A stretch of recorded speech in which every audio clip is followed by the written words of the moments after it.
It's a wonderful springtime day, the sun is on the rise. Smell of mama's cooking makes me open up my eyes. The pride of being a country boy is something I won't hide. Today I'm hunting longbeards in the Ohio countryside. Hey guys, welcome back to another Wayne's Country Living Live. How's everybody doing? Let's see who we've got. Amy Davis, hello. Lonely Prepper, Dolphin Man, Mud Pie. How's everybody doing? I don't know about you all, but it is a dreary and nasty Saturday night. We have been having rain like crazy. We've got a ton of rain. I've got piles and piles of mud everywhere. My driveway is just a big mud hole. We put gravel down. It just sinks into the mud. It just, man, it's crazy. And we're expected to have even more rain next week. And then the last week of January going into February, it's supposed to get pretty nasty cold with snow and your typical Southern Ohio winter. Hey, Mother of Many Horses, Chris Hopper, Teresa Dean, David Lamb, Homesteading with Dutch, Asher Anna, how's everybody doing? I don't know about you all, but this winter has been crazy. Hey, Wendy.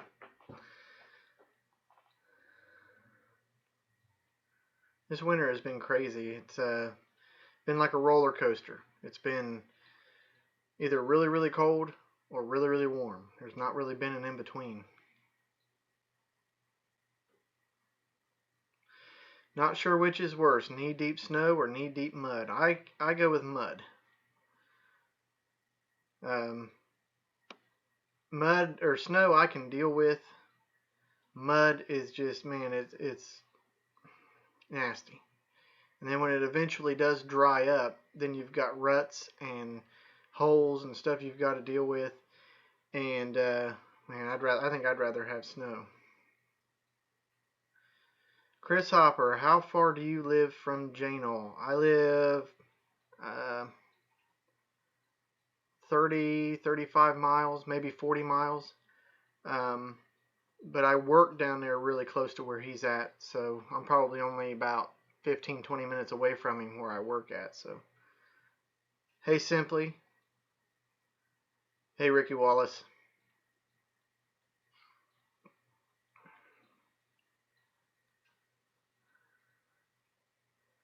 I guess you can at least shovel or plow the snow. Yeah, I don't know. Just mud just irritates me. I've got the supplies I need for my chicken run, but I can't do anything with it. I can't get out there and do it with it pouring down the rain. I don't care to work in the rain, but I just can't be slopping around. I can't get I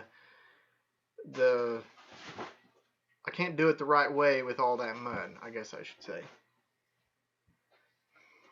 Hey, Lonely Prepper, use that cutting board yet? Absolutely. I use it all the time. As a matter of fact, I used it just a couple hours ago to dice some onions. So, yeah, thank you very much for that. That is very useful.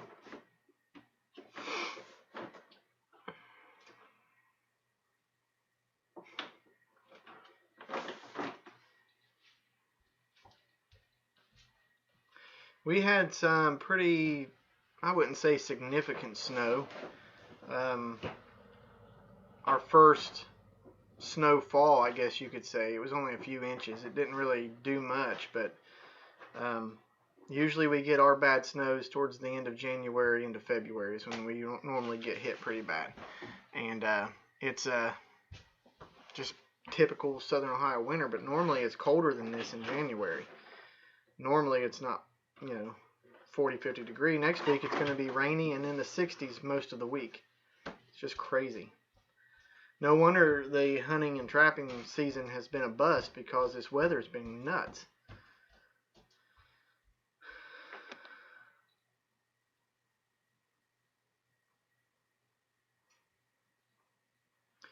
I watched your video on you installing your grandma's stove. Do you prefer propane over natural gas? Of course, I will always pick propane because I'm biased. For those of you who don't know, I am a propane salesman. That's what I do for a living. I haul propane, work on propane appliances, and sell propane. I'm a salesman as well. So that's propane's my business, my life. That's how I pay my bills. So I'm always going to go with propane. Plus, I get a pretty nice discount at work. Wayne, you have been out of paper towels for 6 weeks now. I know, I have been. Trust me, I've been. I just haven't picked any up. I've had plenty of chances to where I could, but I just haven't. So I keep forgetting.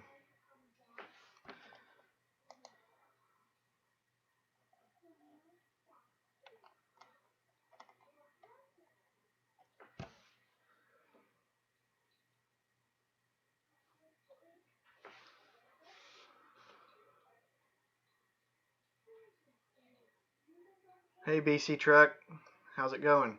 How's the weather down in your area?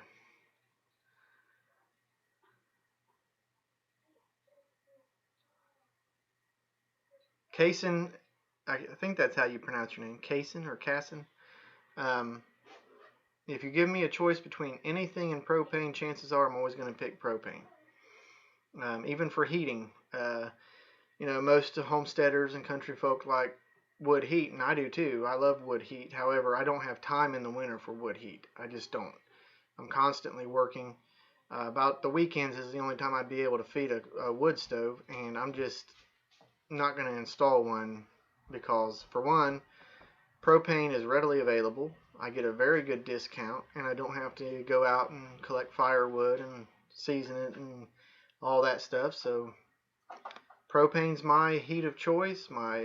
I'm actually going to I gotta fix this stove.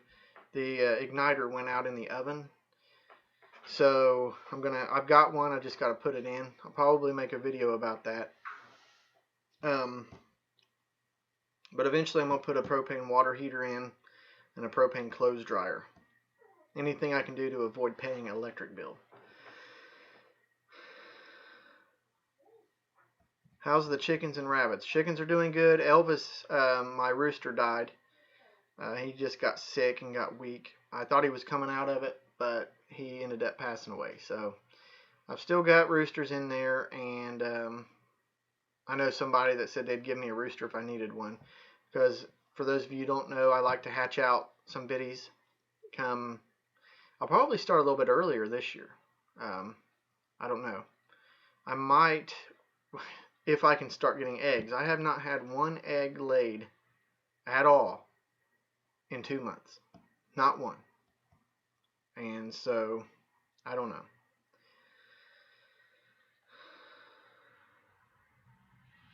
Wonder why he died. I think he just got sick. I think he just got sick. I don't know. When I picked him up, the first time I really noticed him acting weird, I picked him up. When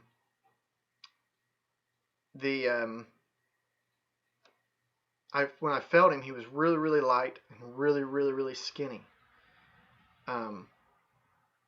Almost like he hadn't been eaten. So I brought him in the house and I hand fed him, and he was eating. He would eat and he would drink. So that tells me that there's something inside, maybe worms. I don't know. The other chickens are doing just fine. They're doing just fine. They're not acting sick. They're not acting anyway. So maybe he just got sick, or he's not old. He was a young rooster when I got him, and I've only had him about a year, so not even close to a year. Close to a year, not even a year yet. So, but it happens. That's life with chickens. It happens. The only thing, I mean, I was disappointed because he was the first rooster that I had when I got back into chickens, and he was a good breeder. He was, I knew that he was fertile, so that helped out too. And most roosters are, but a lot of times it's a guessing game. You can look for the bullseye in the yolk, or throw some in the incubator and let them incubate and see if you've got one. But I knew he was, so.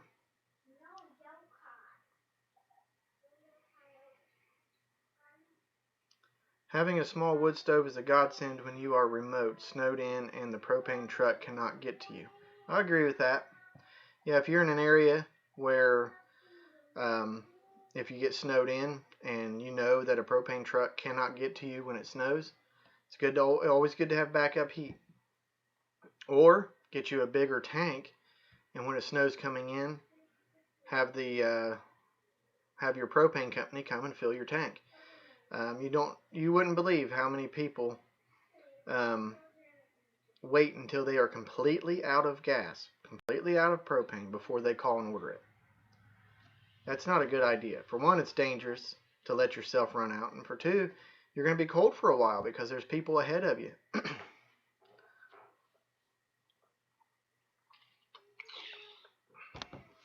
I'm down. Once I finish this, I'll have my whole gallon of water for the day.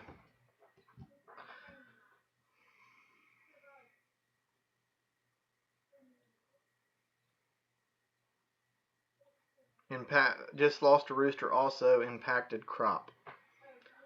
There's so many things that can kill these chickens: predators, sickness, and having an egg bound up.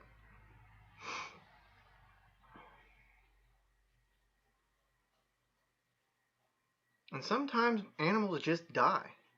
Sometimes there's no rhyme or reason. They can be weak. They could have some sort of genetic disorder. It's just, it just happens. The rabbits, however, are doing great. They're really good and fluffy and fat, and they're doing great.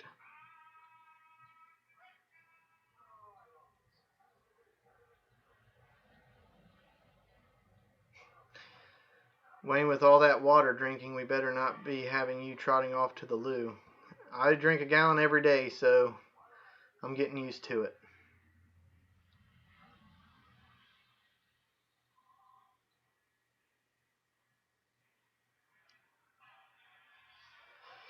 Yeah, Case, and I had a predator problem a couple months ago.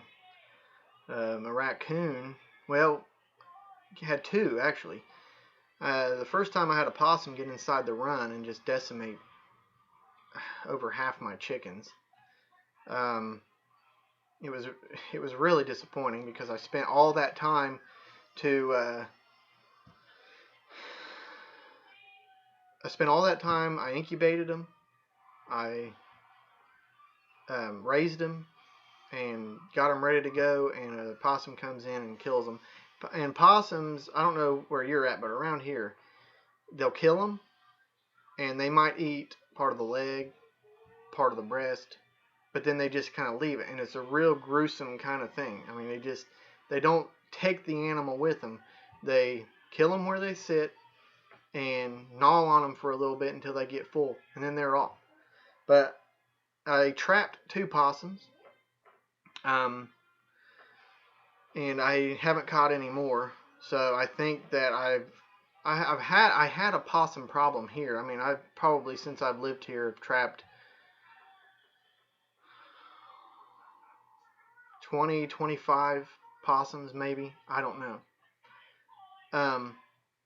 But then I had a really big problem that could have been a disaster. And that was, I was sitting here one night, and something just told me to go check my chickens. It's probably 10 o'clock at night.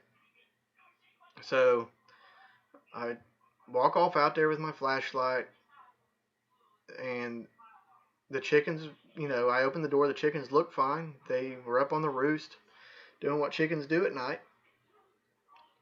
And so I just started shining the light, And I looked up in the corner, and there hung a raccoon from the ceiling, just hanging there, looking at me. So I calmly shut the door, walked back to the house, grabbed my shotgun, walked back, and took care of it. Because once a coon gets taste for chicken, they will never stop. Never.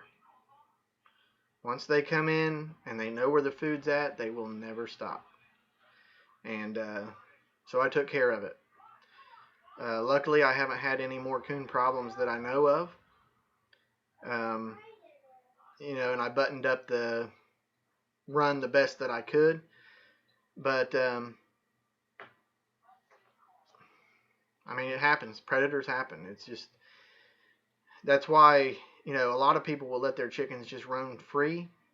And I'll do that when I'm home in the evenings, but I can't do that when I'm at work. There's too many things that can get them. You've got, during the daytime, you've got people, for one. People, it's like Mayberry. People see chickens, they'll take them. They'll take them, trust me. I live right by a road. They'll get up on the road and get killed. Wild dogs, wild cats, different things like that. So I got to keep them pinned up. And I'm going to be building a bigger pen as soon as the weather changes.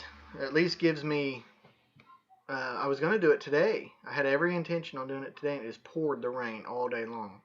And I still considered it, but then you go out there and you're just slopping around in this mud, and there's just, especially by myself, there's no way I could have done that.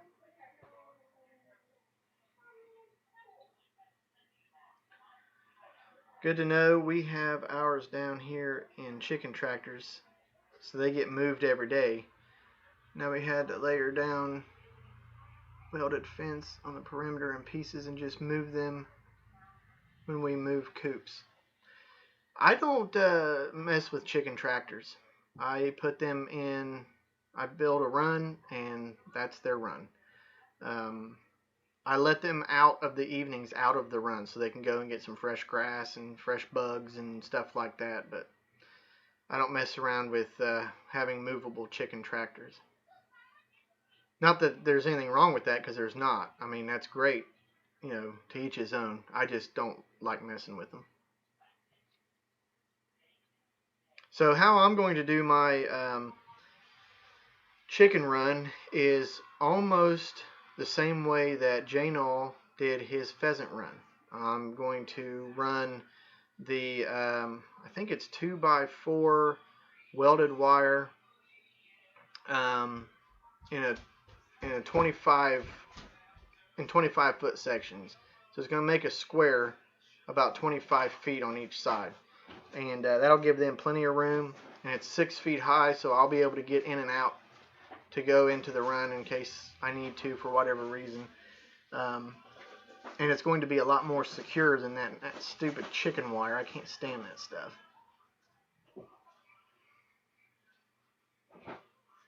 And then I'm going to tear down the old run and start building on the new chicken house.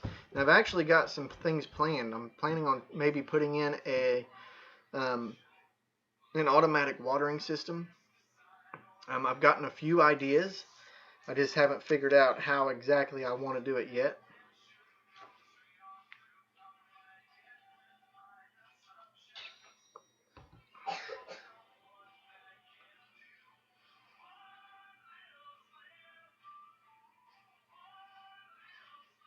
I used to have a coon problem here in town, but haven't seen one in months. The deer is still bedding down in the backyard, though.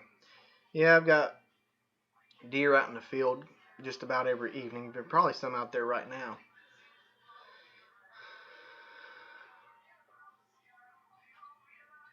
Sorry, Bob.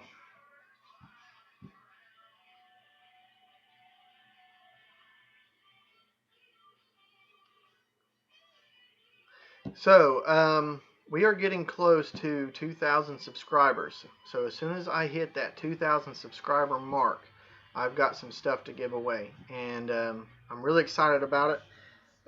It's not going to be the greatest thing in the world probably, but I'm working on trying to, and I'll give you guys a little teaser.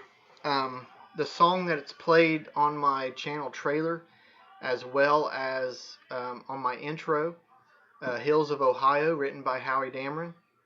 I'm trying to get some CDs to throw in that giveaway on top of the other stuff that I have.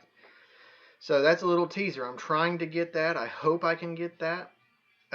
These CDs aren't sold in stores. He's a local yokel like I am. He's very talented and a very good guy. And so I'm trying to get a hold of him to be able to see if I can either buy the CDs or maybe he'll donate them to the channel and I can give them away, because people have been asking me where they can get that song. And so that's what I'm trying to do, is to get you guys to throw that in with my giveaway.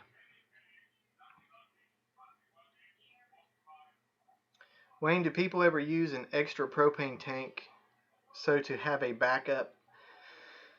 You mean an extra tank? You mean they have a permanent tank that they use all the time, and then they have another tank with it? Is that what you mean? Just in case? If that's what you're referring to, Dolphin Man, then yeah, people do that. But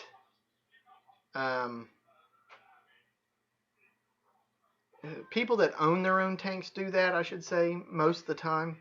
I know of one customer, he has 2 500-gallon tanks and a 1,000-gallon tank that he owns.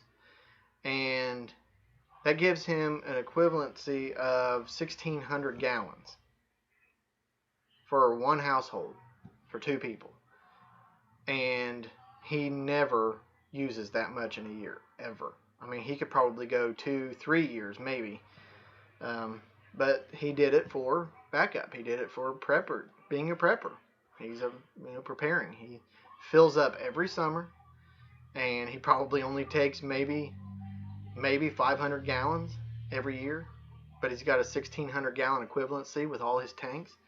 So, I mean, you can do that, and what you do is you manifold them all together, which means you connect the high pressure, you connect all valves to high pressure, and then you run them off of one regulator, and whichever tank has the most pressure is the tank that will be used.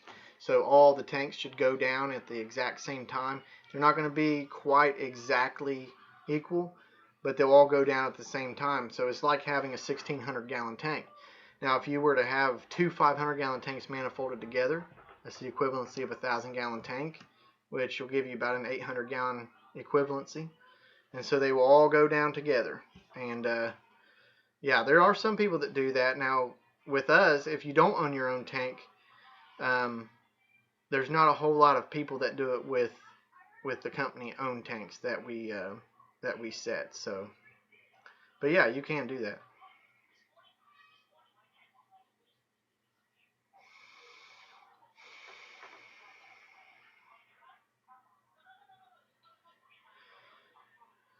Beth, people do that around here too, but that's not standard in the industry. Typically, depending on what you're running in the house, either have a 330 gallon tank or a 500 gallon tank that's filled up once or twice a year.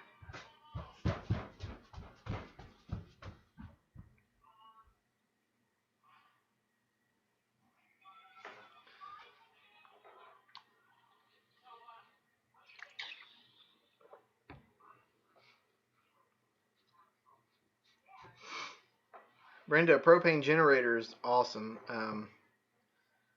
You probably know what I'm talking about, but for those of you who don't, out in the hills of Lawrence County, there is this facility that houses special needs kids and kids with behavioral problems, and they have several different cottages out there that run off propane. All of them run off propane, the furnaces.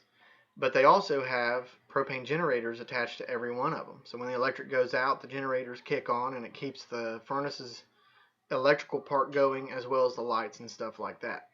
And a 20,000 kilowatt generator powers those cottages just fine. I mean, those things, I would love to have one at my house. I just can't afford it right now. Lonely Prepper, is there a size limit on tanks for residential use? There's not really what you would say a size limit, like an actual limit that you're limited to. We've got some households that run, 1,000-gallon tanks all the way down to little 100-pound cylinders that hold about 23 gallons apiece. So it just depends on what you're using for it. Now, if you put a furnace on the 100-pound cylinders, I mean, you can do it. It'll run, but it won't last very long at all. You're lucky maybe to get 48 hours out of it, if that. So, I mean, you just have to size it to the BTUs that you're using in your household. For me, I have a 30,000 BTU wall heater. It's all I heat my house with. That's what I've done this whole entire year. One heater. Of course, I live in a mobile home, single wide. But one heater, 30,000 BTU on a thermostat, kicks on and off by itself. And we've gotten all the way down to 0-degree weather this year. Haven't had one problem. I also run a cook stove, which you're talking maybe, I guess if you did it full blast, maybe 30,000 BTU, but probably less than that. I filled up my tank during the summer. I have a 500-gallon tank, and I'm just now down to 50%, and we fill them to 80%. So, and here it is. It's going. I'm a month and a half away from March when I'm going to have to start using it. Just didn't know if there was an upper limit on size. Lonely, there might be if you live in a corporation, like if you live in a city that has codes and stuff, there might be. The national code, which is the NFPA 58, which is like the propane Bible, says basically certain rules. Any tank that is larger than 124-gallon water capacity has to sit 10 feet away from a house, has to, if it's a 1,000-gallon tank, I believe it has to be 25 feet away from a house.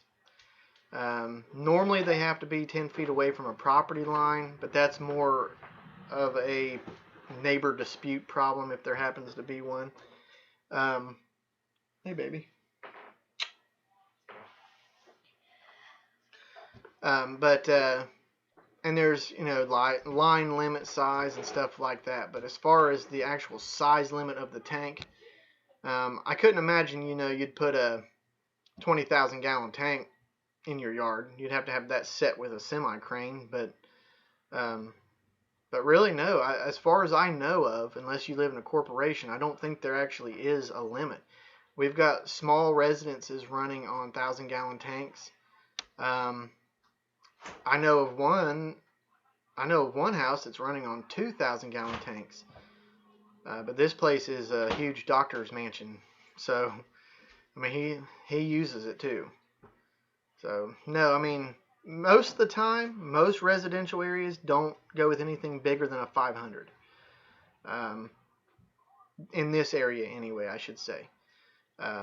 Most of the, what I call money people, I guess. I mean, it sounds bad, but I'm not meaning it to be derogatory. Most people that have money and live in a subdivision have underground tanks because they don't want to look at them. And that's fine, to each his own, whatever. But they go from we sell the 500-gallon underground up to 1,000-gallon underground. So 100-pound tank holds about 12 gallon. No, Arnie, a 100-pound cylinder holds around 23.7 gallons, I believe. I know it's 23. It might be 0.4. No, I think it's 23.7 gallons. It's, 23.7, I believe. I'm almost sure. And those were typically designed for cooking, for cook stoves. But here lately, people have been trying to put heaters on them and stuff. And 23 gallons, people, that doesn't go very far. especially when you start upping your BTUs. Dolphin Man, I saw in Ohio refrigerators that ran on propane. Yeah, they've got them.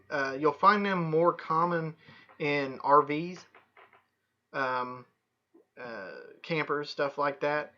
I have seen I think one or two that have actually been in a residential kitchen.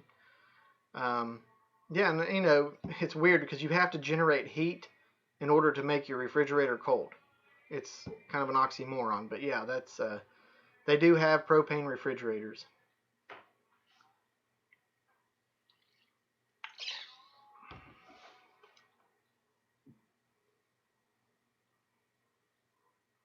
Hey Minuteman, thanks for stopping by.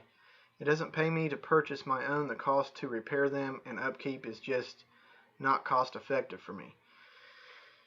Yeah, I agree with you, Teresa. It's better to have a propane company that owns the tank. That way, anything that goes wrong with the tank is their responsibility. Simply Circus, random question. At work, we had our propane delivery 2 days ago. Usually are pretty heavy for me to do exchanges with customers. Today I realized that at least half of them seem super light. Yeah, that doesn't sound right. That doesn't sound right. On all, are they 20-pound cylinders?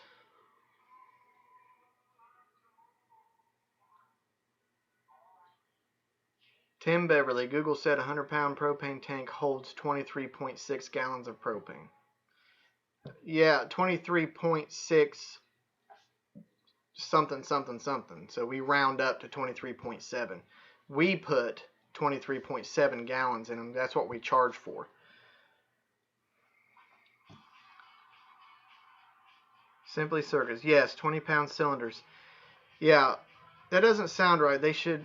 What you're doing is every cylinder on the collar there's going to be a bunch of numbers. One will say WC for water capacity. One will say TW. That is your tare weight. So typically you're talking probably 4 pounds, 5 pounds. Depends on the type of steel they use. So you take the tare weight of an empty tank and you're putting 20 pounds worth of gas into it. So all those cylinders should weigh 20 pounds plus the tare weight. So if they don't weigh at least 20 pounds when they say they're full, then they're not full. And you should be able to lift it and know whether it's got gas in it. You can also shake it. And if it's full, if it sloshes too much, then it's not full. It's not at 80%. You can also take and pour hot water down the side of it and fill for the cool liquid propane level. And it should be right when the tank starts beveling down. Right there is where it should be when it's full. You get down there toward the middle weld and they say it's full, that's not full. So yeah, you may want to have them check it if you're doubting it at all, because you don't want to have to pay for that, or your company doesn't want to have to pay for that if they're not full.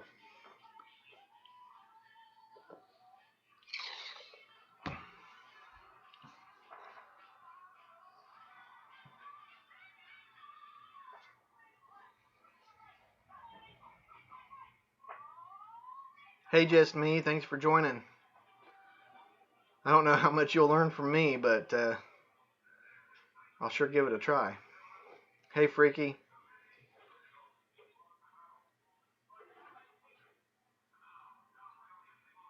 My customers will deny them if they don't feel heavy enough. Yeah.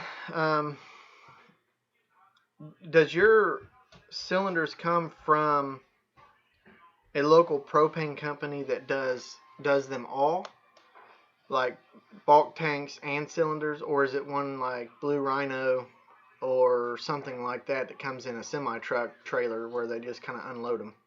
Because a lot of times those factory places, they don't fill them up quite as full.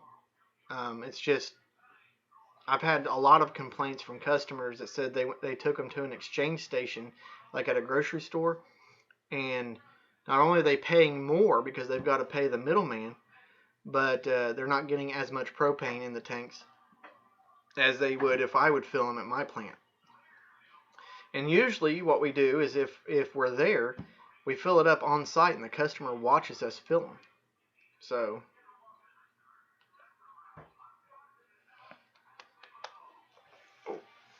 Dolphin Man, has there ever been a terrible accident because of something happening to a propane tank?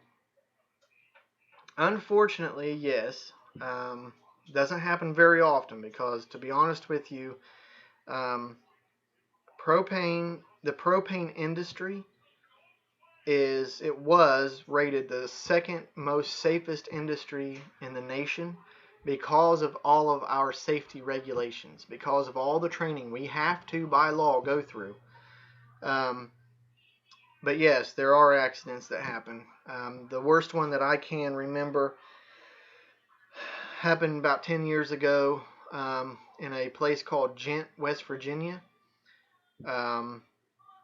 There was a company, I'm not going to mention what company. It wasn't my company, but there was a company that bought out another propane company, and the tank was sitting too close to the building. It was sitting right up against the building, so it has to be at least 10 feet away. Well, the tank was full. So they had to go pump it out, which is extremely dangerous when not done in the right conditions. When I pump a tank out, typically I pick the tank up and bring it to my plant where I have full control over everything that's going on. There's a lot of steps involved and there's a lot of things that can go wrong. Well, what went wrong was they had a new guy that didn't know what he was doing pumping that tank out. So when you do that, there's a thing called a liquid withdrawal valve. On that liquid withdrawal valve is a spring, and there's a tube that runs all the way down to the bottom of the propane tank, and that's where you get the liquid propane. Then you push vapor in through the top of the service valve, and it forces liquid propane out and into your truck. Well, if that spring is not set correctly, let's just say for whatever reason, it's cockeyed or anything like that, or it's stuck open, which can happen, there's a little weep hole when you take the cap off of the liquid withdrawal valve and you turn it once or twice, there's a weep hole. If that starts spitting liquid propane, you are to immediately tighten that back up because there's a huge problem. And there's other ways to pump a tank out other than that that require a lot more hands-on kind of thing.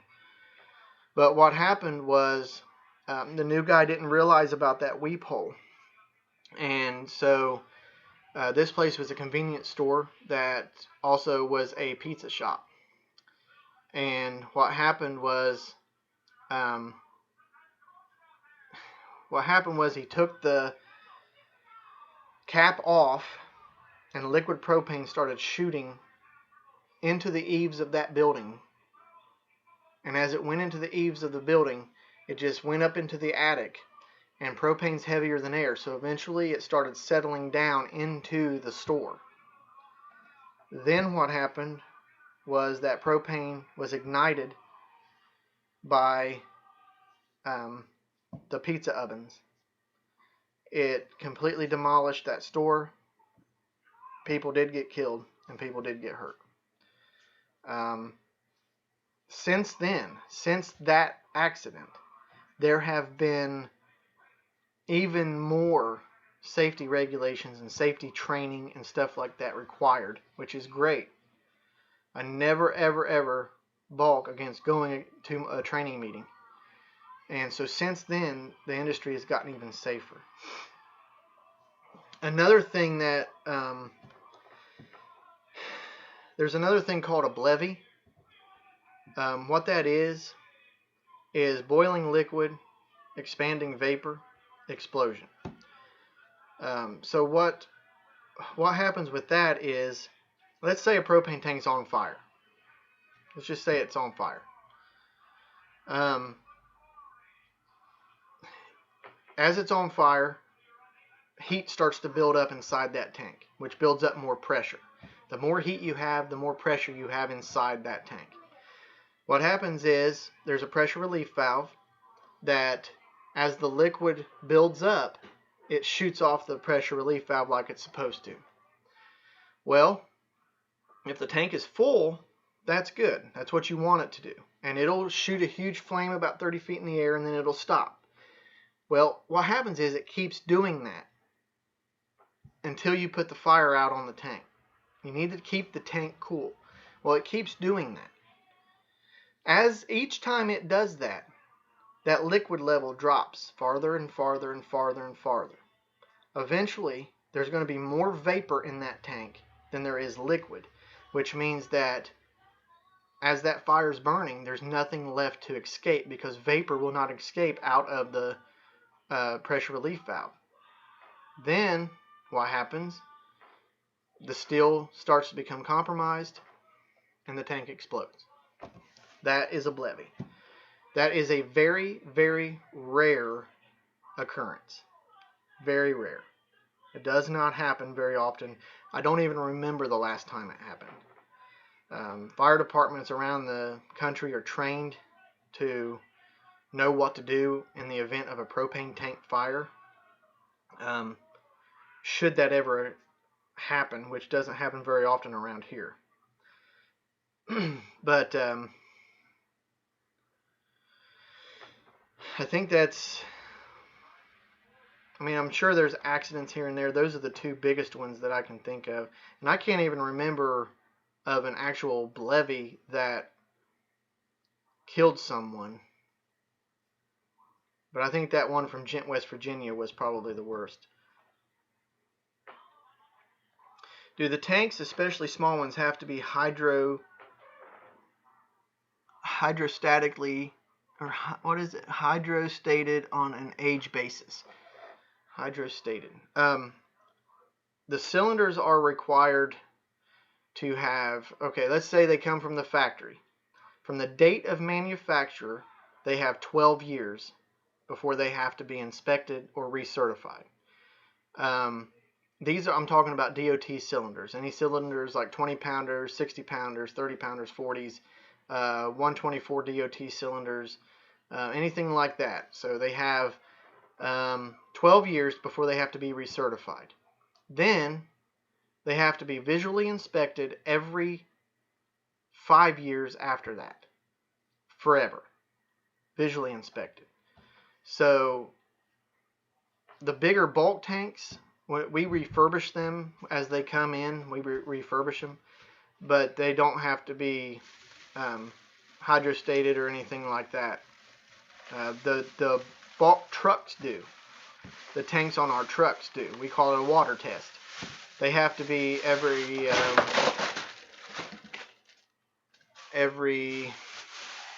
5 years, I believe.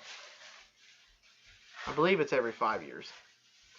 It says it right on the side of the truck when it's due.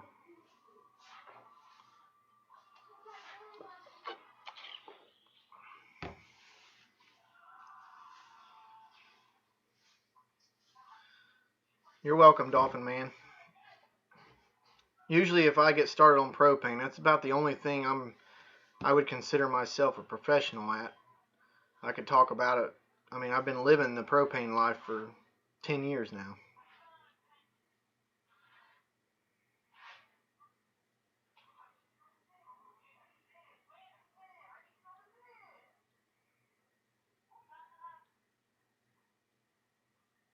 Living in earthquake country, propane tanks get checked yearly in our area.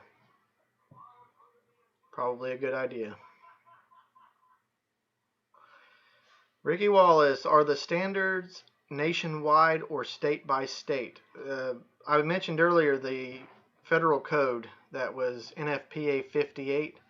That is the federal standard for propane, the propane Bible. Every propane company should be following that book. And it is a huge, big, thick code book. It's got almost everything you could ever want to know. Rules and regulations to, hey, Redneck Prepper.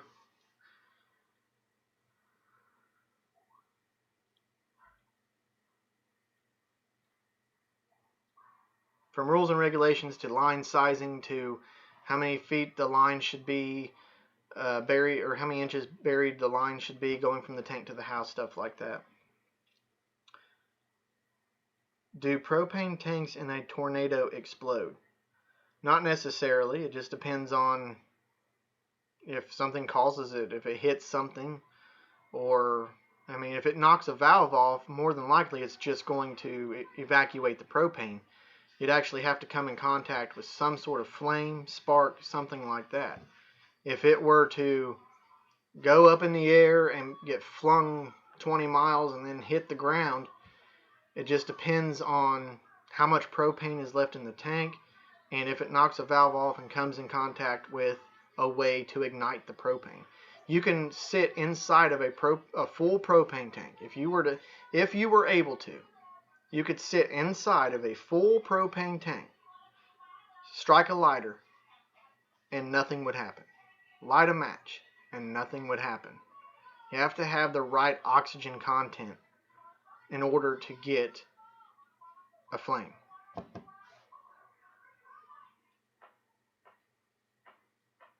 Wayne, I have seen buses with propane tanks to run. Then should we drive far from them? No, my work truck runs on propane. Most of our big bulk trucks that we deliver propane runs on propane. We've got we just took on a county in Kentucky, switching all of the county vehicles over to propane. We've got an access bus that for elderly people and people that need rides here around this area. They run on propane. It's a wonderful alternative fuel, to be honest with you. You can actually get longer length out of your oil. Oil doesn't break down, but it does get dirty. Running on propane will actually extend the life of your oil where you don't have to change it as often. It's really, I mean, like I said, my work truck runs on propane. You can't even tell. Same amount of power, same amount of mileage. Does great.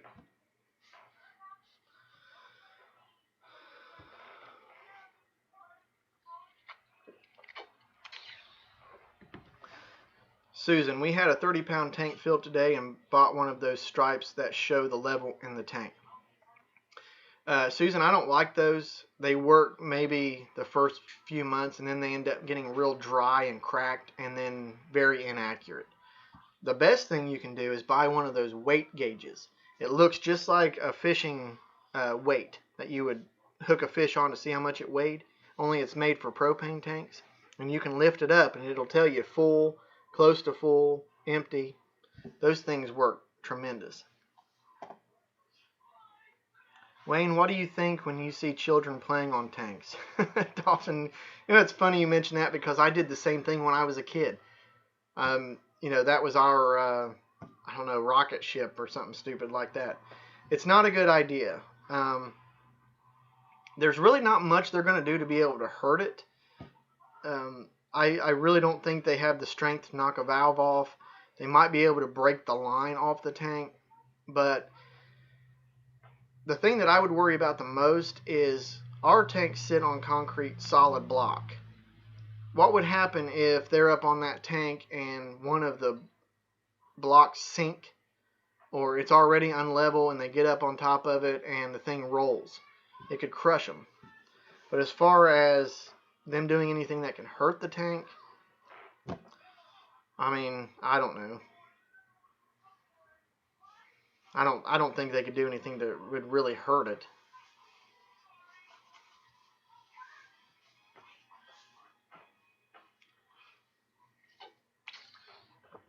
Walmart, Costco, and all grocery stores sell propane. That's true. They don't know anything about it. You can't go to them and ask them questions, technical questions, and them answer. And them answer your questions. Kaysen, no, that is a Mountain Dew. I usually have a 2-liter Mountain Dew here for Bailey. She likes it. I drink water. I would like to tap into that one day, but I've been resisting. I've been doing good. It's bad for my sugar. So, but no, that's Mountain Dew. Freaky Geek, I see signs that say, don't bring tanks inside, just pay for them. Yeah, I don't let tanks inside my building either, just because you don't really want to bring propane tanks inside, just out of safety. You definitely don't want to put a heater on them and burn the heater inside. That's definitely a no-no.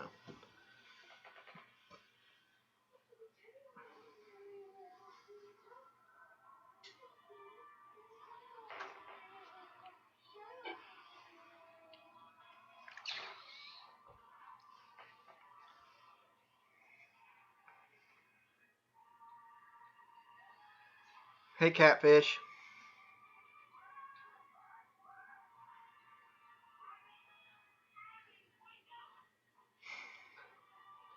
Dang it, Bobby.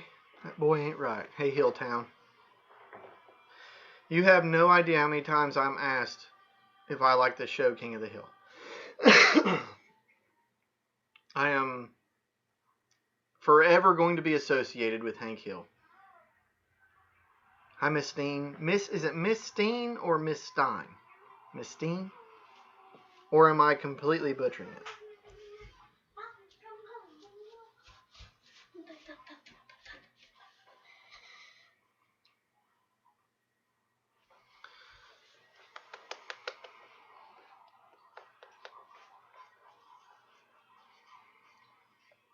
I have a little buddy I use in the tent when camping.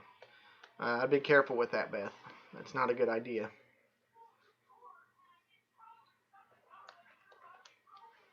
The hotter you, like I said, the hotter you get that tank, the more it can expand. What if that tank happens to be overfilled, and before you can burn enough propane off of it to get it down to a safe level, it pops off inside that tent?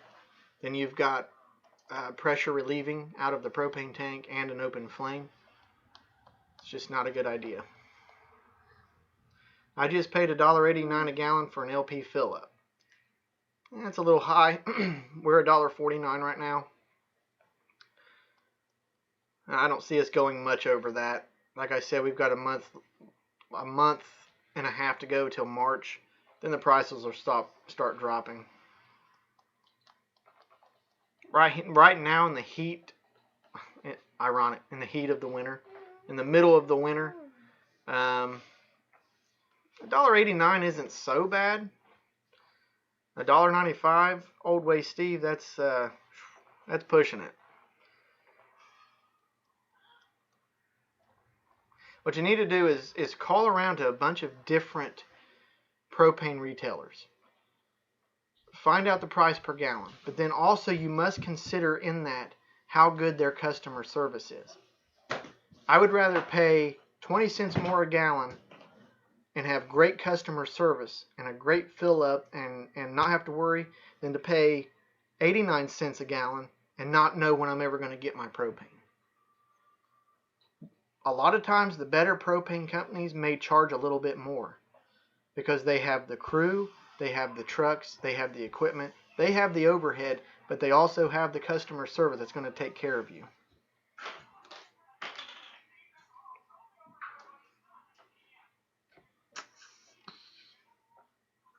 Does your company do vehicle conversions for the general public? I don't know right off the top of my head. I don't think they have. I think they would if a guy came and said, hey, I have the money, I have the vehicle, convert it for me. I'm sure they would. Now, what you have to keep in mind is it takes a while in order to do this. I mean, there's a lot. I don't know everything there is to know about it. I just know bits and pieces because I've never done it. Our maintenance facility does it. But you basically have to go through there and you have to install a vaporizer, you have to install things in the injectors. There's so much stuff that goes into it. But once it's done, man, those things are awesome. And they're dual fuel. So you run them on propane and gasoline.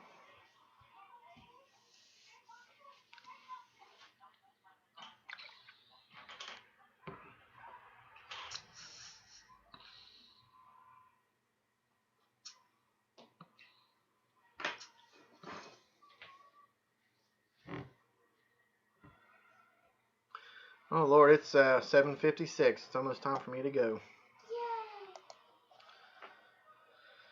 So, this is where we do our shameless plug. Don't forget to jump on over to Big Bear Homestead. Check them out. They're always a good time to watch. They're always fun.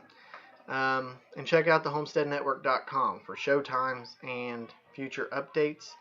And there's also bios of all the people that's involved in the Homestead Network where you can go and read about them and all that good stuff. So, Wayne, will your furnace run just on propane without electric? Some furnaces will. However, you still have to have electric for the blower, the squirrel cage, in order to get it through your vents. What I would recommend for a backup, if you have a furnace, I'd recommend a ventless wall heater or some sort of ventless heater that does not run on electric. That's what I've got. That's all I heat with, is a 30,000 BTU ventless Empire wall heater, which is a thermostat. That thing kicks on and off. I adjust it as the temperature gets colder and warmer. That's all I do. When I leave for work, I turn it down because I don't want it kicking on and off while I'm not here very much. So that's perfect for me. Electric goes out, I still have heat. Don't have to worry about it. Big Bear Homestead is next, so jump on over there. They're always fun to watch. Jason usually, at least one time during the entire broadcast, will make fun of me in some way. So you guys can look forward to that. At least once.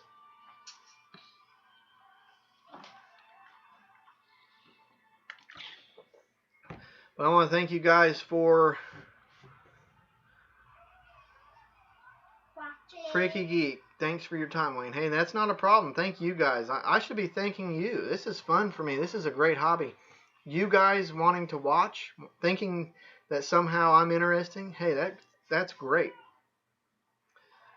Thank you, Beth. You're probably right, Susan. Thank you, Beth. It's been a long, hard journey, and I'm not done yet, but